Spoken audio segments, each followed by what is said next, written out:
kepikiran. Udah gak pikiran, saya istilahnya satu cari bantuan itu, jadi keluar cari bantuan gitu istilahnya. Jaraknya jauh Pak, dari mobilnya rolling ke jalan itu jauh banget. Lumayan jalan-jalan. Terus Aira, ya Allah. Udah keluar dulu di sana di luar mobil. Dia itu nggak tahu terlempar, nggak tahu apa Pak. Jadi yang masih di car seat itu Azam aja. Jadi yang Aira itu sudah deket, posisinya itu deket jalan raya, istilahnya agak menjorok dikit ke pasirnya gitu loh. Nah kami masih ke sana deket kayak pagar-pagar deket situ kami. Jadi memang waktu kejadian itu kita tuh kayak apa ya, di share di grup itu seperti cerita bersambung gitu ya. Jadi setiap hari itu kita tuh nunggu ya, gimana kabarnya gitu. Sekarang Pak Edi udah ada di rumah sakit ini gitu, Mbak Amelnya di rumah sakit ini gitu. Terus gimana itu Azamnya meninggal, ya Allah, itu kan semua itu jadi seperti rangkaian cerita gitu ya Mbak, sampai akhirnya gimana gitu. Terus Pak Edi udah tahu belum anaknya meninggal apa gimana, belum dikasih tahu. Terus Mbak Amel juga belum dikasih tahu.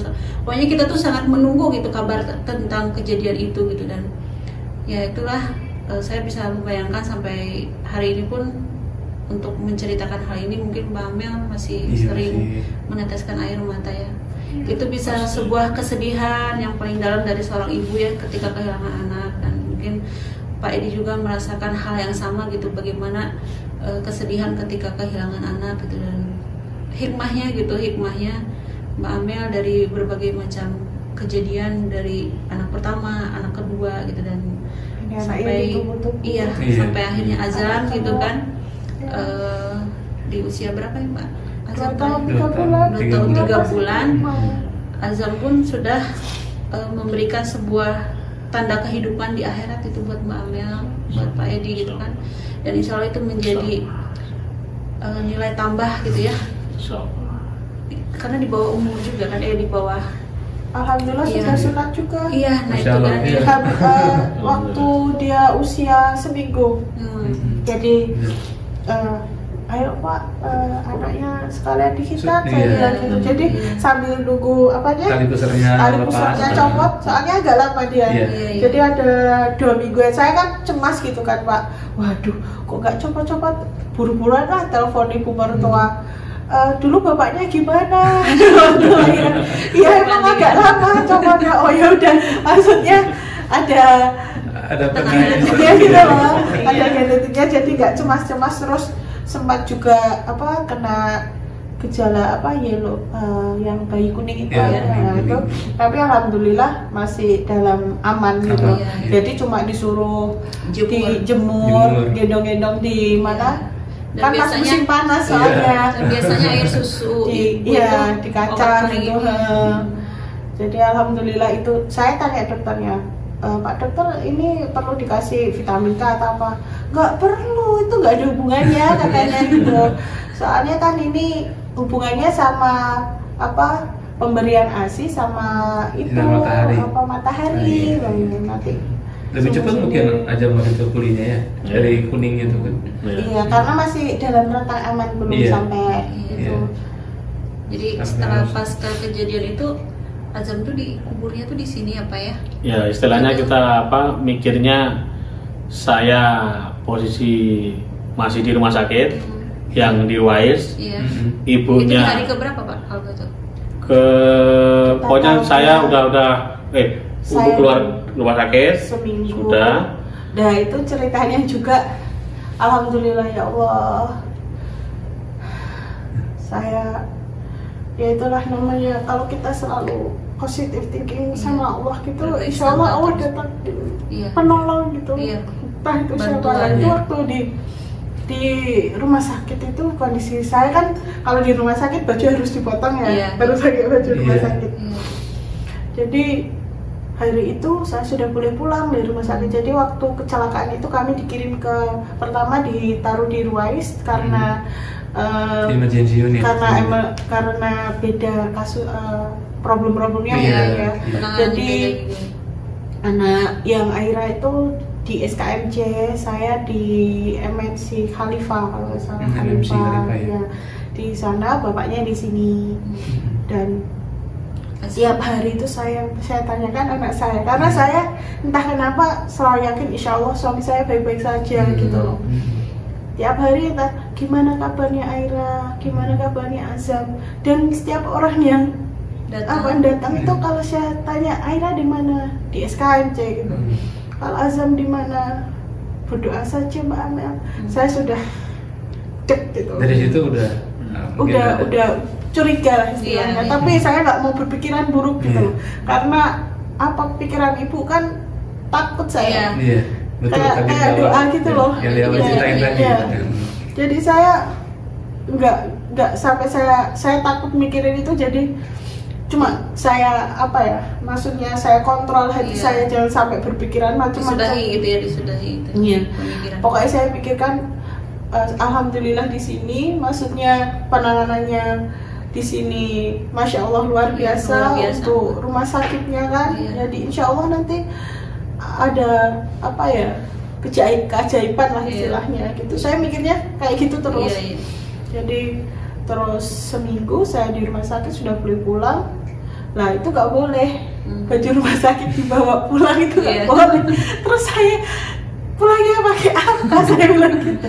Dan itu ya, karena kita tuh di sini kan merantau gitu ya, kita jauh dari keluarga. Kalau misalnya istilah kalau di Indonesia bisa telepon kakak, mama gitu kan ya. Nah itulah perjuangan kita di sini. Waktu itu ibu yang gerak cepet ya, alhamdulillah istilahnya apa ya, istilahnya kita pelencar.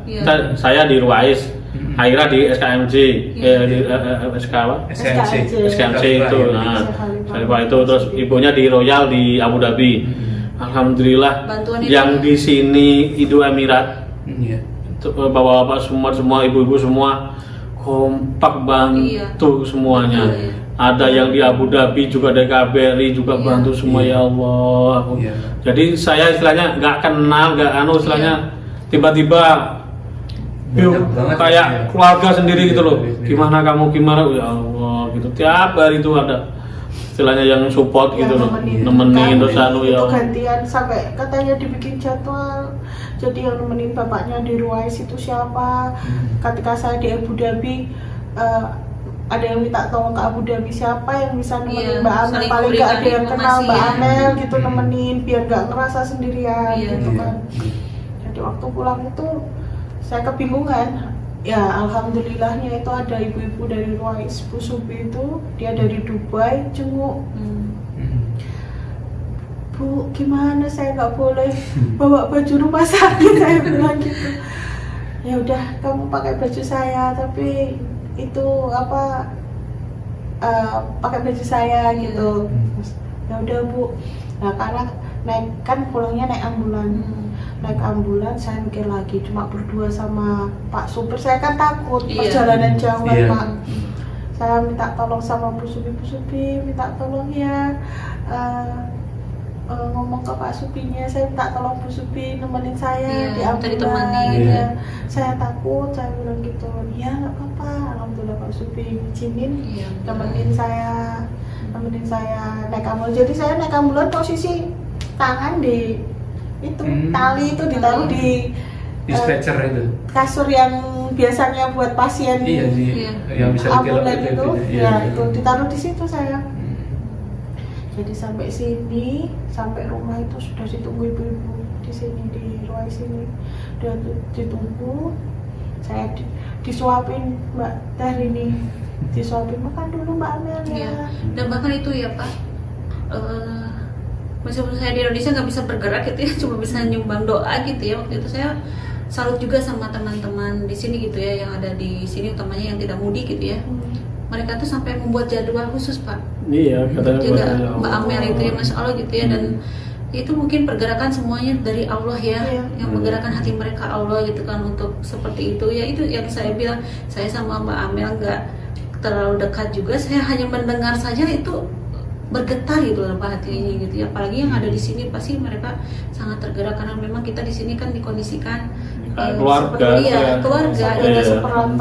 seperantauan. Jadi satu sama lain saling menjaga, saling support gitu kan, saling menolong. Apalagi ya ada yang meninggal di Indonesia aja kan, kita sering mengenal di sini takziah itu sering gitu ya. Dan jadi insya Allah gitu apa yang sudah keluarga di Ruwais, ya keluarga besar di Ruwais ini ya, Emirat gitu, bahkan yang di Abu Dhabi pun gitu ya, itu insya Allah menjadi amal kebaikan buat mereka yang Mbak ya. Dan alhamdulillah Mbak Amel juga diberikan apa ya sama Allah tuh hadiah ya, hadiah yang ketika dalam kesulitan ternyata yang tidak kenal pun mendatangi Mbak Amel, itu menjadi sumber kekuatan. Iya, itu jadi sumber kekuatan. Gini-gini ya. Positif thinking sama Allahnya itu ya Allah. Jadi insya Allah selalu percaya apapun ketika kita ngalamin ujian seberat apapun, Allah kasih penolong, kasih penolong buat kita, nggak mungkin ninggalin gitu, ninggalin hambanya yang iya betul Mbak. Iya.